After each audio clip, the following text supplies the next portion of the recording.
Boa noite a todos. Sejam todos bem-vindos na nossa casa, neste mês que nós comemoramos o 7º aniversário de fundação do Centro Espírita Allan Kardec. Ele foi fundado no dia 3 de julho de 2009 e teve as suas portas abertas para as atividades doutrinárias no dia 6 de outubro de 2009, porque foi aquele ano da gripe H1N1. Nós estamos muito felizes por conseguirmos celebrar com esses expositores que têm vindo na nossa casa. E na noite de hoje nós temos o Jaime Perim, que vem de Farroupilha, de Vacaria, para compartilhar conosco os seus conhecimentos doutrinários. Também lembrá-los que nós temos o jornalzinho que está sendo entregue e na página 2 nós temos então toda a programação de palestras para esse mês. Também convidá-los para a 7ª Feira do Livro Espírita, que esse ano será realizada no Shopping La América, dos dias 24 a 28 de agosto, no próximo mês. E também dizer que na próxima semana nós teremos aqui então Luiz Alberto da Silva dos Santos, que vai expor para nós outro tema também de agrado de todos. Nós gostaríamos de lembrá-los que temos atividades nessa casa, nas segundas, nas terças e nas quartas-feiras. E o grupo de estudos está sempre aberto para aqueles que quiserem aprofundar um pouco dos seus conhecimentos sobre a doutrina espírita. Na noite de hoje, como a palestra é comemorativa, nós não teremos o passe na Câmara de Passes. Ao final desta palestra, o nosso orador vai fazer uma prece, então nós teremos o passe espiritual aqui no salão de palestras mesmo. Dito isso, convido a todos para juntos mentalizarmos numa prece para harmonizarmos ainda mais o ambiente que aqui encontramos. Mentalizemos Jesus, o mestre da nossa caminhada terrena.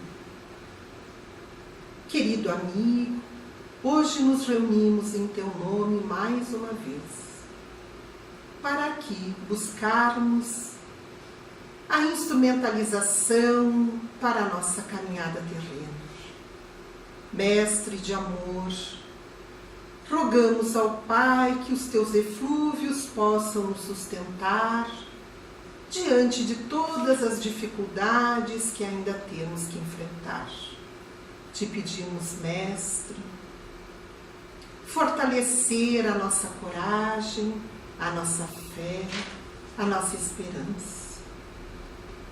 Que possamos, nesta noite, Senhor, receber do alto os teus eflúvios perfeitos, as vibrações amorosas que partem do teu coração divino.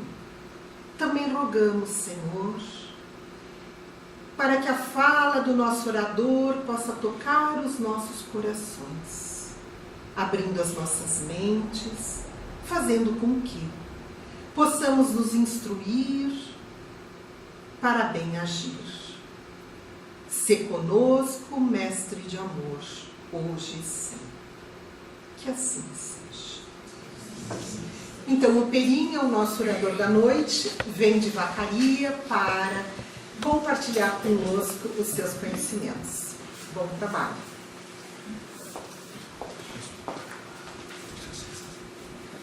Queridos irmãos, queridas irmãs, o nosso boa noite a todos. E sempre dizer e rogar que Deus, nosso Pai, e que Jesus, nosso Mestre, nos envolva nas suas bênçãos, também na noite de hoje. Inicialmente, agradecer a oportunidade que a casa, Vitória, Samira nos dão. Talvez alguns de vocês vão lembrar, nós estivemos juntos aqui na inauguração da casa, na condição, na época, de presidente do Conselho Regional Espírita, da 3ª região, e nós tivemos então, a partir daquele momento, uma ligação muito mais forte com a casa, né, Samira e Vitória. E então todos os anos, com exceção do 6º, né? Nós tivemos a oportunidade de estarmos aqui com vocês. O que é muito rico, por quê? Como nós temos 180 quilômetros daqui de Bento até Vacaria, não tem como sair de Vacaria, vir para cá e não pensar um pouco na vida, né? E quantas coisas que a gente identifica que a gente precisa fazer algumas correções de rota. Quantas dificuldades, quantas deficiências que a gente, quando se permite olhar, que a gente diz, caramba, olha só, ainda tem coisas que a gente tem que fortalecer. Mas assim são as oportunidades que a gente tem, né? Porque quem sabe, se eu não viesse para cá, eu não estaria tendo aquela oportunidade, né? Porque o ambiente é diferente. Então a gente fica muito feliz, muito contente por tudo isso que nós acabamos recebendo. Então, de imediato, cumprimentar novamente a casa pelo seu 7º ano e que esses 7 primeiros anos sejam assim um prelúdio de tantos anos quantos possíveis, né? Para esclarecer as nossas mentes, aquecer os nossos corações, tendo como base essa doutrina tão bendita, que tem trazido tantas informações para que nós possamos, no final, sermos pessoas melhores. A gente, quando reflete um pouco na doutrina, uma das coisas que a gente percebe ainda muito claramente é a nossa questão de sermos muito imediatistas. Nós hoje, a doutrina é relativamente nova, né? Se nós compararmos ela com as demais escolas religiosas, nós temos aí pouco mais de 150 anos, né? Então talvez 1 ou 2 encarnações, quem sabe, para alguns. O que a gente quer valorizar? Quando nós somos convidados a refletir sobre que nós não temos só esta experiência de vida, que nós já tivemos outras tantas de passado, teremos outras tantas de futuro, abre uma possibilidade muito grande para que nós possamos nos enxergar quem nós somos nesse momento. Então, uma das nossas grandes dificuldades ainda é por sermos relativamente jovens nessa área das reflexões sobre sermos espíritos imortais, que nós fomos criados um dia pelo Criador e não morreremos jamais. Olha que situação nova nos cria. Então é um processo gradativo, é um processo de aprimoramento, que nós também ampliemos essa faixa de entendimento. Porque, como regra geral, nós ainda humanos, nos vemos numa existência. Aqui, essa agora. Então nós queremos respostas rápidas, nós queremos que tudo se resolva já. Nós não temos paciência para aguardar as coisas acontecerem. Quando aos poucos, e na medida do nosso possível, quando a gente se adentra, quando a gente se aprofunda nessas questões da doutrina, nos seus conceitos, nas suas verdades, a gente vai percebendo que nós, seres humanos, fazemos parte desse grande todo universal, dentro desses reinos que Deus cria. E dentro desse processo, todos também passamos por ciclos. E quando nós entendemos esses ciclos, como nós já ouvimos inclusive, de passado, há tempo de plantar e há tempo de colher. Já que o universo, ele não se regula pelo nosso relógio mecânico, né, de 12 horas, de 24 horas. O universo se regula através dos seus próprios ciclos. Então é aquilo que todos nós já conhecemos, ou se não todos, a grande maioria, o dia, a noite, os movimentos de rotação, os movimentos de translação, são as estações, né, primavera, verão, outono, inverno. Tudo isso vai fazendo com que as coisas se deem no tempo da natureza. E quando nós conseguimos entender isso e nos ajustarmos a estes ciclos, né, Sérgio? A gente vai vendo que então nós nos harmonizamos com a vida. E o inverso é verdadeiro. Quando nós queremos atravessar o ciclo, ou antecipar, ou postergar, nós nos damos mal. A gente então se exaspera, a gente então percebe que nós estamos fora de tom, a gente não está em sintonia. Modernamente, o que a doutrina traz para as nossas reflexões? As leis. Então, quando nós já ouvimos essa lei, famosa lei de causa e efeito, lei de ação e reação, e se eu começo a perceber que essa lei tem um sentido, eu começo a dizer, caramba, mas então hoje, todas essas ditas adversidades, dificuldades pessoais, de conjunto, financeiras, econômicas, de saúde, tem um porquê, tem uma razão. Então eu entendo o seu ponto de partida. E eu vou buscando me ajustar, e eu vou buscando também fazer essa correção, mas respeitando sempre o ciclo. Então, com isso, nós queremos chamar a nossa atenção, por exemplo, quando nós estamos assim muito envolvidos com a materialidade, quando nós estamos ainda muito envolvidos com o momento presente, quando nós queremos que as coisas sejam sempre imediatas, quando nós queremos que as coisas se resolvam sempre do nosso jeito, de novo, nós corremos um grande risco de fazer uma escolha incorreta, de nos iludirmos com a vida. Porque então a vida nos devolve aquilo que nós demos para a vida. Então nós perdemos o foco, nós perdemos o rumo, nós nos desesperamos, nós nos afligimos sem o real entendimento das coisas.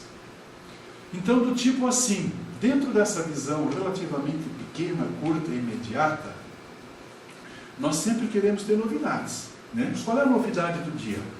Então, se nós olharmos agora esse aspecto material, quando nós pegamos nessa área do som, da imagem, etc., etc., todos os dias acontece coisa nova. E as coisas velhas acabam sendo obsoletas, né? Então, óbvio, dentro do processo do capitalismo, que todos nós estamos inseridos, o processo se dá assim, dentro dessa questão de fazermos com que a roda da economia gire. Se nós não nos dermos conta, a gente corre o risco de achar que as nossas questões espirituais também são muito parecidas com essas questões materiais. Quando talvez, se não todos aqui presentes, a grande maioria, e principalmente os estudantes, vão entender o porquê que o Espiritismo vem tentar destruir. Tentar não, ele vem destruir o materialismo. Não destruir as coisas materiais, para que nós destruamos o conceito único material que a vida seria somente a matéria. Para que nós pudéssemos abrir então também essa questão espiritual. Então, se nós não nos dermos conta, se nós não perdermos de vista, a gente corre o risco de dizer, mas ok, a casa já tem 7 anos e continua com aquela mesma ladainha, é o mesmo evangelho, é o mesmo passe, não tem nada de novidade nessa casa aqui. Quais são as novidades que a gente tem? Então, para que nós possamos, quem sabe, também refletir um pouco sobre essa questão, a gente, de uma forma muito simples, traz também algumas reflexões para que nós juntos possamos também refletir sobre esse tema tão bonito que é a nossa doutrina espírita. Todos nós conhecemos que há 2000 anos a segunda grande revelação que se deu através de Jesus, e é o próprio Jesus que nos deixou exarado através dos evangelistas, né? Que Ele é o caminho, a verdade e a vida. E ninguém vem ao Pai senão por Ele. Isso tudo nós também já entendemos de uma outra forma, quando Kardec, na famosa questão 625 do Livro dos Espíritos, vai colocar, né? Qual o tipo mais perfeito que Deus deu ao homem para lhe servir de guia e modelo? Jesus. Então esse Jesus, que é o nosso guia e modelo, e o nosso governador espiritual, já teria dito há 2000 anos atrás que Ele é o caminho, a verdade e a vida. Ninguém vem ao Pai senão por Ele. E vejamos, né, se nós estivéssemos tão presos às questões da materialidade, a gente dizer, mas Senhor, nós ainda, será que nós não entendemos essa mensagem nem de 2000 anos atrás? Que Jesus é o nosso guia e modelo, que Jesus é o nosso caminho, verdade e vida. Para que nós pudéssemos fazer com que esse reino de Deus se instalasse dentro dos nossos corações. Então a gente chama atenção um pouquinho disso, porque senão nós corremos o risco, de novo, de querermos novidades quando as novidades são antigas. E nós não usufruirmos, e nós não nos deliciarmos com as coisas antigas que são reais e que são imutáveis, que não mudam através do tempo, da materialidade, como nós poderíamos e falávamos antes, né, das coisas materiais, que sempre sofrem ação de alguma melhoria. Estas verdades espirituais, estas verdades divinas, não sofrem modificação ao longo do tempo. Isso Jesus então vai nos dizer, né, de alguma outra forma, que Jesus vem em nome do Pai para implantar no coração dos homens o seu Evangelho, através do conhecimento e da vivência das leis de Deus. Quem de nós não conhece a famosa máxima também, dita por Jesus há 2000 anos atrás, mas que nós, em essência, ainda não refletimos sobre ela. Nós não nos aprofundamos nesta grande verdade. Todos nós sabemos que as nossas relações humanas, elas se dão sob a base da nossa Constituição, das nossas leis que regem as nossas convivências. Se isso é verdade para nós no plano da matéria, qual seria a grande lei que nos rege na parte da espiritualidade? Essa lei que Jesus, ao seu tempo, já teria dito ao doutor da lei quando questionado, qual seria o maior mandamento? E Jesus dá com todas as letras, né, que o maior mandamento seria o amor a Deus com toda a nossa alma, com todo o nosso entendimento, com todo o nosso coração. Esse é o maior e o grande mandamento. E que o segundo, semelhante ao primeiro, era amarmos ao nosso próximo como a nós mesmos, fazer aos outros o que nós gostaríamos que os outros nos fizessem. Nós estamos nessa caminhada, queridos irmãos, todos nós, e aos poucos nós vamos nos dando conta disso que Jesus traz para nós. Mas vejamos não se na maioria das vezes, quando nós somos contrariados, a gente não dá uma olhadinha para cima e diz assim, mas será, Senhor, tu está fazendo as coisas certas aí? Né? Como tu não fez nenhum erro, não tem nenhum erro de endereço, será que não estão as coisas assim? É isso que tem que acontecer comigo mesmo? Né? É uma dor, é uma doença, é um atrapalho financeiro, é um atrapalho sentimental, alguma coisa que nos tira fora do nosso foco, muitas vezes material, a gente já faz um questionamento. Né? Quando não, às vezes, a gente se rebela contra o nosso próprio Criador. E nós sabemos, né, como é feio quando nós, na condição de filhos, nos rebelamos contra os nossos pais. Né? A gente diz, mas que feio, já me brigar com teu pai. Né? Então imaginemos nós querendo ter a audácia de brigar com Deus, porque as coisas que Ele faz para nós não são do nosso jeito. E que Ele não está fazendo a coisa certa. E aí nós perdemos, quando a gente faria a catequese, quando nós fizemos os nossos grupos de estudos, né? Que Deus é todo bondade, é todo justiça, é todo amor, Deus é todo misericórdia. Todo esse conceito teórico na prática não funciona. Nós botamos tudo de lado. Por quê? Porque nós não fomos satisfeitos.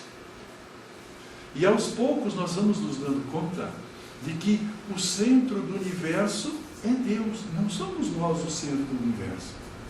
Porque, via de regra, nós queremos ser sempre servidos pelos outros. Nós queremos sempre terceirizar as nossas questões. Os outros têm que resolver as nossas questões. Do nosso jeito, no tempo que nós quisermos e da medida que nós quisermos. Senão as coisas não funcionam. Então isso, de certa forma, mostra que nós ainda não conseguimos nem compreender o que Jesus materialmente reencarna no planeta Terra para mostrar não só a teoria, mas a prática dos seus ensinos. Então nós ainda hoje teríamos dificuldade, como regra geral, de entender a bondade divina, a justiça divina. Porque, de novo, dentro do nosso egoísmo, do nosso orgulho, nós ainda achamos que nós somos o centro do universo. Quando, na verdade, o processo é exatamente o oposto. Deus é o centro, nós gravitamos ao seu redor, por isso que Jesus vai dizer, ninguém vem ao Pai senão por mim. Nós nos aproximamos cada vez mais de Deus dentro dessa imantação divina que Jesus nos convida a fazer esta caminhada. Tudo isso, então, há 2000 anos, nós já ouvimos essa fala. O que acontece modernamente?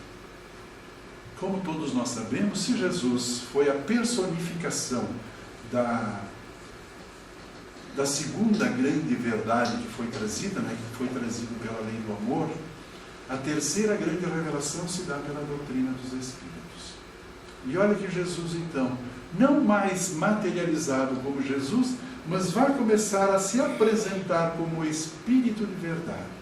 É o mesmo Jesus que há 2000 anos atrás nos diz, hoje, modernamente, usando uma linguagem então até um pouco mais atualizada, se nós quiséssemos assim, mas a sua essência é exatamente aquela de 2000 anos, de 4000 anos, de 10.000 anos, enfim, de toda a eternidade. Espíritas, amai-vos. Este é o primeiro ensinamento. Esse amai-vos não é o mesmo amor do amar a Deus sobre todas as coisas, amar o próximo como a si mesmo? Não estaria Jesus, na condição de Espírito de verdade, reforçando essa máxima para que nós pudéssemos nos entender e nos amarmos? Possivelmente alguns de vocês, se não todos, quem sabe, quando leem o nosso Evangelho segundo o Espiritismo, o que vai dizer os benfeitores nas instruções dos Espíritos? O que é amar? Talvez seja de Lázaro, talvez eu me lembre ou não corretamente, ou Samson, mas eles vão dizer para nós que amar, na essência, é amar, é fazer aos outros o que nós gostaríamos que os outros nos fizessem.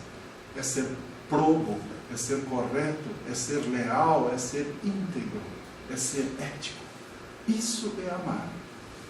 E claro, nós, na nossa pequenez ainda, nos deixamos levar um pouco para essas questões materiais de que amar é termos uma relação de amor, uma relação física.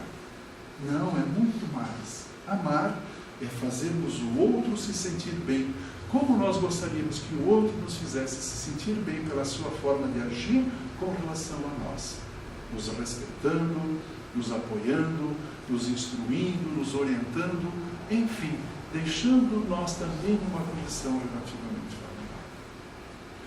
Se Jesus, dessa forma nova que ele vem, ele nos concita de novo. Esse é o primeiro grande ensinamento. Amai-vos.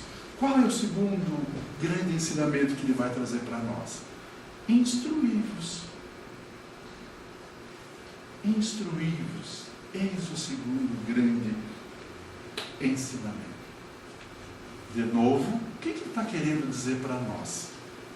Qual é a atenção que Jesus vai nos chamar? Vamos ver. Aqui, obviamente, é o óbvio que nós estamos falando agora, o amar, fazer aos outros o que nós gostaríamos que os outros nos fizessem, e o amar aqui também tem um sentido muito maior, não só da parte de intelecto, mas muito mais da parte de sentimentos. Quando a gente faz algo de bom para o outro, não é só de teoria, não é só de palavra, é uma ação que nós deixamos o outro mais satisfeito. Então isso é amar. E o amar também compreende, então, obviamente, o sentimento, o intelecto e a ação. Mas quando talvez nós somos todos conclamados a nos instruir, o que é a instrução? O que nós poderíamos ler que poderia ou deveria ser a instrução? Nos instruirmos. Possivelmente uma das leituras, entre outras tantas, que nós poderíamos fazer, é ampliar o nosso conhecimento intelecto moral. E aqui, de novo, é um convite para que todos nós reflitamos sobre isso. Como é que se dá a ampliação do nosso conhecimento? Como é que se dá a ampliação da nossa instrução? Claro que nós poderíamos dizer que de várias formas, desde a observação pura e simples que nós fazemos nos fatos, não deixa de ser uma forma de nós nos instruirmos, mas também haverão outras formas, quem sabe, um pouco mais rápidas, para que nós pudéssemos, então, dentro de um tempo, nos assenhorarmos do máximo possível de verdades, para que a gente possa ampliar a nossa faixa de conhecimento a respeito do que é a vida. Não só essa vida material, mas também essa outra vida que os nossos olhos da carne não veem. Então, claro, a observação, a troca de ideias, um filme, um DVD, um livro, das mais diferentes formas nós estamos buscando a instrução para que nós possamos ampliar a nossa base de conhecimentos a respeito dos assuntos que a gente queira se aprofundar. E no nosso caso aqui, o convite é para que nós nos instruamos não só através das questões de inteligência, que a gente vai buscar no banco da escola, que a gente vai buscar na faculdade, que a gente vai na universidade, mas é muito mais essas questões de sentimentos. Essas questões de sentimentos, de valores, porque é isso, em essência, o que todos nós, em princípio, já sabemos, né? Quando nós sairmos desta experiência carnal, o que nós iremos levar? Nós só iremos levar aquilo que nós conseguimos ampliar e conquistar em termos de intelectualidade e de moralidade. São os únicos valores que iremos acompanhar. Então, na medida em que nós pudermos ampliar essa faixa de entendimento, olha que riqueza de informação. Então, essa instrução vai se dar das mais diferentes formas. É dentro de um grupo de estudos, é dentro, de novo, de uma casa de oração, é dentro de um estudo bíblico. Das mais diferentes formas, nós vamos ser convidados a ampliar a nossa faixa de conhecimento. Das mais diferentes formas. E aqui a coisa começa a pegar no nosso lado. Como a nossa base da doutrina é o nosso livro dos Espíritos, olha essa questão que Kardec pega e coloca para os nossos benfeitores. Questão 627. Quando Jesus, há 2000 anos, ele diz que a lei geral do universo era amar a Deus sobre todas as coisas, de toda a nossa alma e de todo o nosso entendimento, e de fazermos aos outros o que nós gostaríamos que os outros nos fizessem, Kardec se pega nesse fato para fazer essa questão. Porque Jesus já teria dito na época que nessas duas grandes verdades, que disse há 2000 anos, estariam contidos todas as leis e todos os profetas. Então Kardec, habilmente, inteligentemente, questiona os nossos benfeitores nessa questão 627, dizendo o seguinte: já que Jesus ensinou as verdadeiras leis de Deus, qual a utilidade do ensino dado pelos Espíritos? Terão eles mais alguma coisa a nos ensinar? Olha que riqueza de pergunta, né? Que propicia uma resposta também muito interessante. Muito interessante. Se nós já sabemos tudo que é a lei geral do universo, que são as leis gerais que nos regem espiritualmente, o que a doutrina dos Espíritos vai nos dizer agora? Teria ela algo mais a nos ensinar? Imaginemos então a resposta que vocês podem estar imaginando, mas vamos ver o que os benfeitores respondem a Kardec nesta questão. Muitas vezes a palavra de Jesus era alegórica e em forma de parábolas, porque ele falava de acordo com as épocas e com os lugares. Então daí nós ouvimos Jesus falar sobre o tempo, sobre as ovelhas, sobre o mar com os pescadores, e assim, né, com os pastores, etc, etc, etc. Falando muito mais por parábolas. É possível, talvez vocês já ouviram também essa informação, o próprio Haroldo Dutra Dias fez um levantamento no Novo Testamento e ele diz que 53% do Novo Testamento é feito por parábolas. Então, se nós não temos assim uma ideia muito presente que a parábola é uma alegoria de um fato dito de uma outra forma para que a gente possa ter um entendimento maior, nós às vezes se perdemos de vista. Então, como a maior parte das colocações que Jesus eram em parábolas, conforme a época e os lugares. O que dirão então os nossos benfeitores, né? Agora, presentemente, é preciso que a verdade seja inteligível para todos. É necessário explicar e desenvolver aquelas leis já que pouquíssimos são os que as compreendem, e menos ainda os que a praticam. Se hoje, aqui no nosso planeta Terra, nós temos em torno de 7,5 bilhões de encarnados, vamos imaginar o quanto teríamos na época de Kardec, quando ele fez essa citação. 1857, 1800 e alguma coisa lá. Possivelmente 5, 6 bilhões ainda de encarnados. Talvez um pouco menos até, quem sabe. Mas vamos só para fazer uma análise, para fazermos uma analogia. Mesmo assim, se nós tivéssemos lá 4 ou 5 milhões, o que eles vão dizer para nós? Por nós não termos essa verdade tão presente, tão prática, pouquíssimos são os que compreendem essas leis do universo, e poucos que as praticam.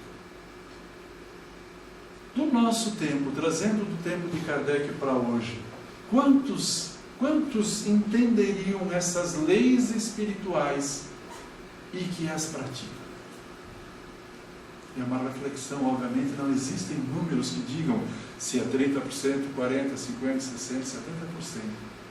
Mas o fato é que, por estarmos ainda num planeta de provas e expiações, onde o mal ainda predomina sobre o bem, nós não erraríamos em dizer que a maior parte de nós ainda encarnados aqui nesse planeta, e mesmo os espíritos que ainda o circundam, temos ainda a maldade nos nossos corações. Então a grande maioria de nós sequer pensa nessa lei geral do universo, que é a lei de amor.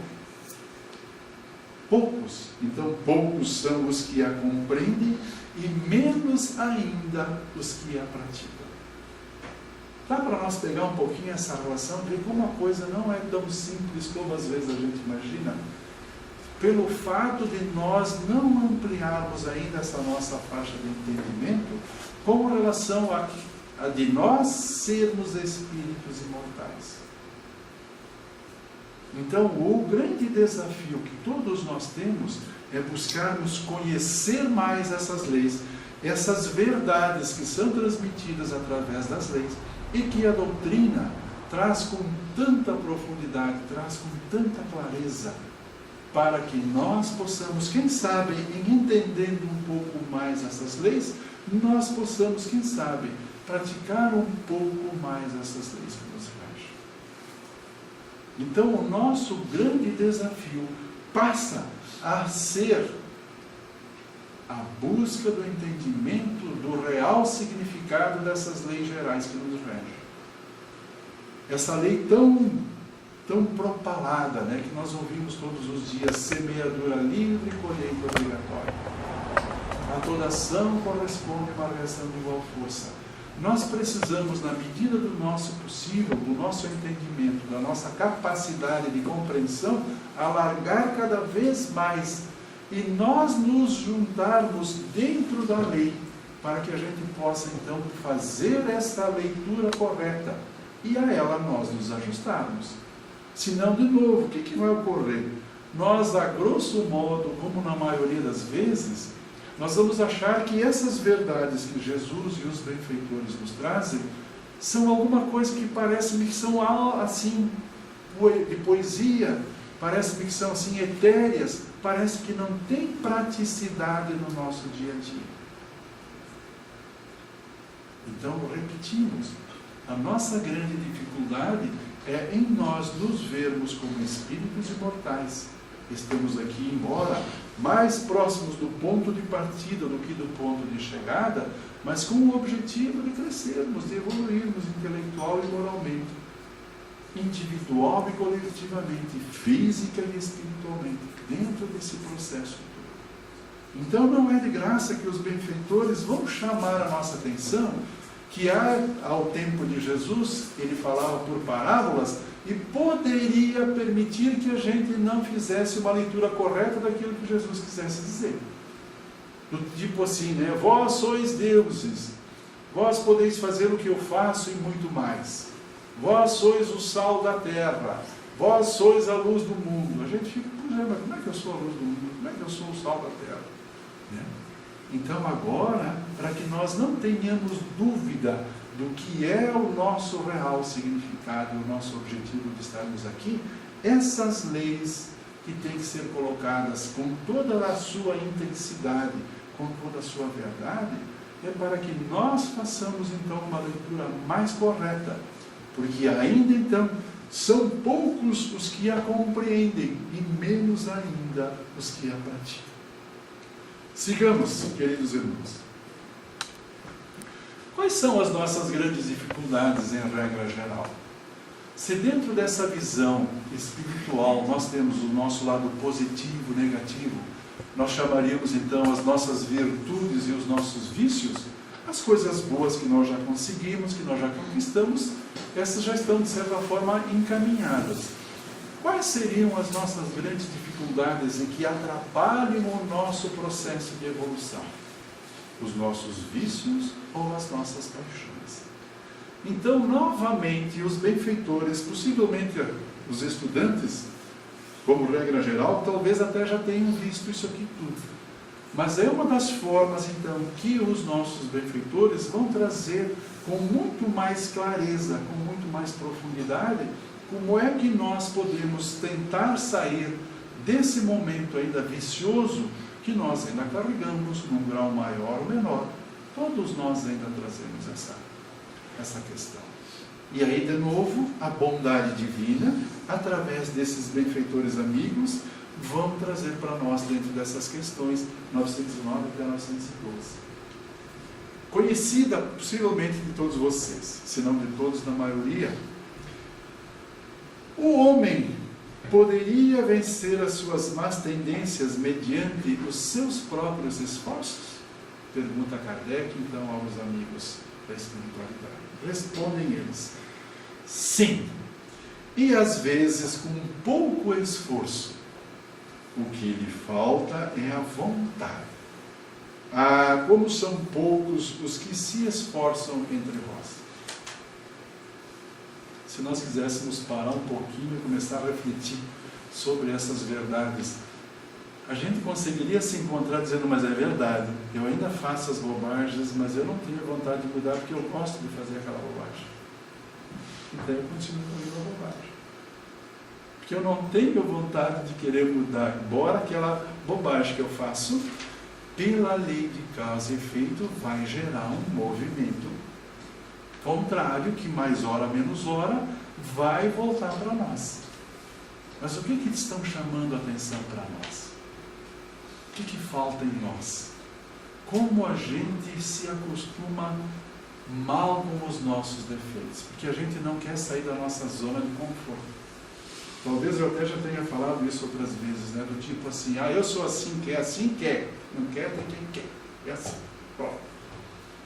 De novo, nós permanecemos numa condição que a gente não se dá conta que o nosso grande objetivo é fazer uma mudança pelo lado positivo das nossas possibilidades e principalmente dos nossos sentimentos. Então, o que nos falta, na verdade, é vontade. Em outro momento, em outra parte do nosso Evangelho segundo o Espiritismo, Emmanuel, ele vai fazer uma reflexão muito interessante, porque quais são os nossos dois piores vícios? Que nós temos eles desde a nossa parte primeira, o nosso orgulho e o nosso egoísmo.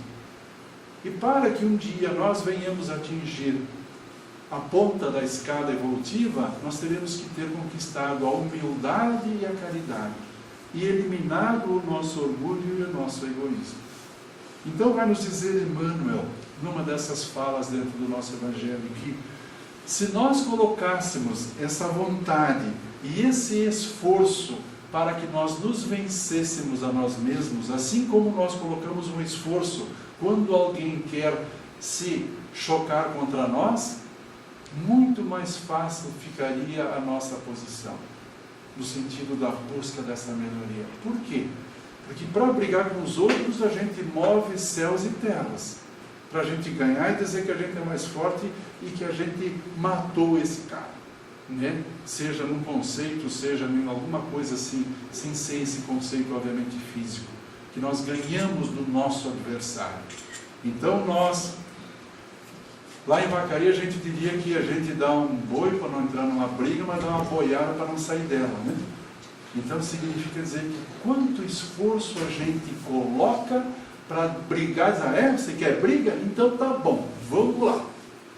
Se nós fizéssemos uma boa parte disso e usássemos com esse mesmo esforço para vencer a nós mesmos, o nosso processo evolutivo se daria muito mais rápido.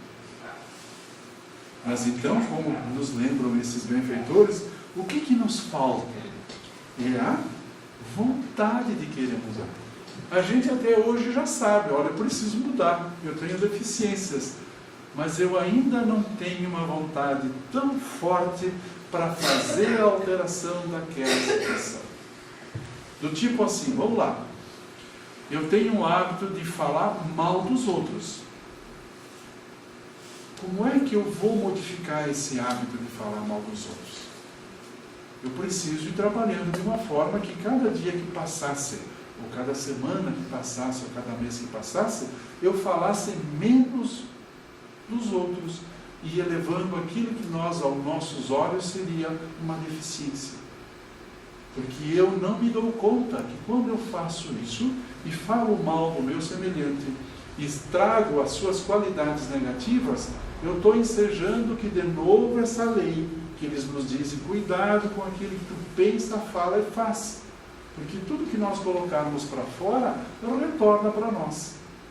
Então eu falo mal do meu semelhante, sem me dar conta que então eu estou permitindo que também alguém fale mal de mim. E que não só isso, e que toda vez que eu emito essa vibração, essa energia do pensar mal, do falar mal, também depois a vida me devolve na mesma intensidade como sendo mais.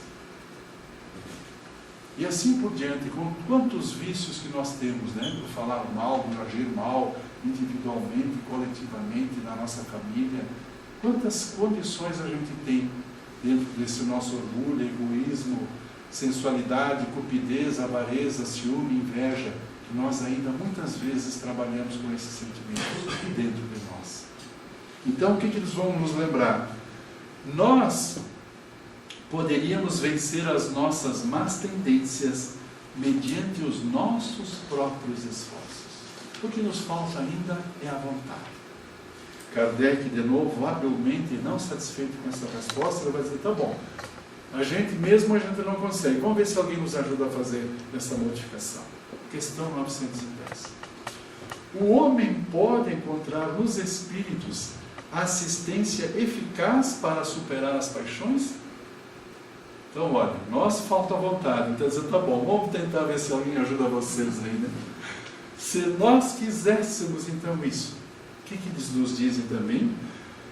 Se nós pedíssemos a Deus e ao nosso bom gênio com sinceridade, os bons espíritos viriam certamente em nosso auxílio, porque essa é a missão deles.